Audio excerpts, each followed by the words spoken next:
देवराज इंद्र स्वर्ग में राज करते थे और अन्य सब देवगण सुखपूर्वक स्वर्ग में रहते थे।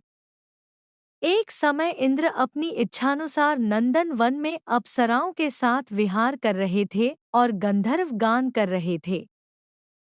उन गंधर्वों में प्रसिद्ध पुष्पदंत तथा उसकी कन्या पुष्पवती और साथ ही चित्रसेन तथा उसकी स्त्री मालिनी भी उपस्थित थे। साथ ही मालिनी का पुत्र पुष्पवान और उसका पुत्र माल्यवान भी उपस्थित थे। गंधर्व कन्या पुष्पवती माल्यवान को देखकर उस पर मोहित हो गई और माल्यवान पर काम बाण चलाने लगी। उसने अपने रूप लावण्य और हाव भाव से माल्यवान को वश में कर लिया। वह पुष्पवती अत्यंत सुंदर थी।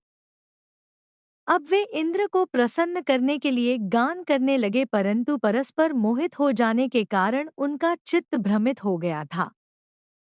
इनके ठीक प्रकार न गाने तथा स्वर ताल ठीक नहीं होने से इंद्र इनके प्रेम को समझ गया और उन्होंने इसमें अपना अपमान समझकर उनको शाप दे दिया। इंद्र ने कहा, है मूर्खों, तुमने मेरी आज्ञा का उल्लंघन किया है, इसलिए तुम्हें धिक्कार है। अब तुम दोनों स्त्री पुरुष के रूप में मृत्यु लोक में जाकर पिशाच रूप धारण करो और अपने कर्म का फल भोगो।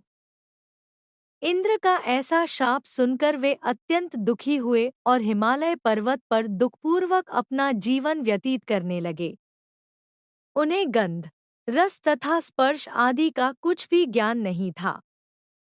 वहां उनको महान दुख मिल रहे थे। उन्हें एक क्षण के लिए भी निद्रा नहीं आती थी। उस जगह अत्यंत शीत था, इससे उनके रोंगटे खड़े रहते और मारे शीत के दांत बजते रहते।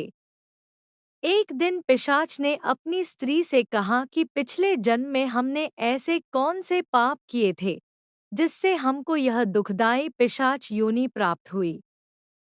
इस पिशाच योनि से तो नरक के दुख सहना ही उत्तम है।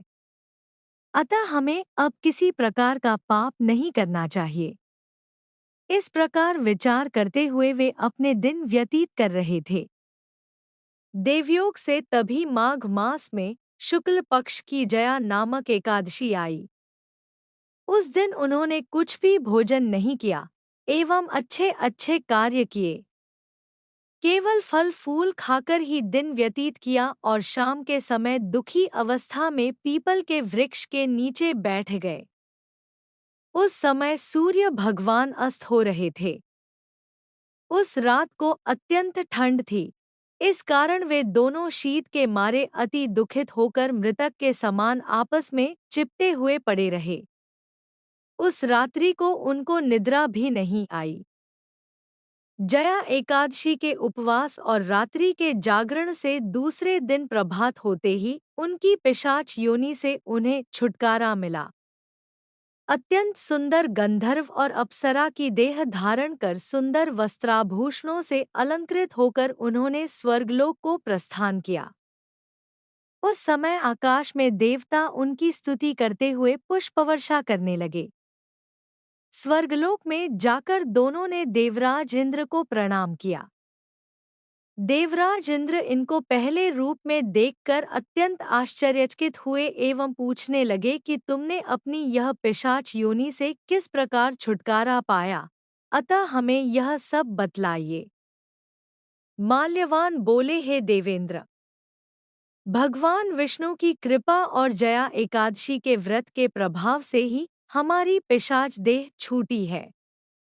तब इंद्र बोले कि हे माल्यवान, भगवान की कृपा और एकादशी का व्रत करने से न केवल तुम्हारी पिशाच योनि छूट गई, वरन हम लोगों के भी वंदनीय हो गए, क्योंकि विष्णु और शिव के भक्त हम लोगों के वंदनीय हैं।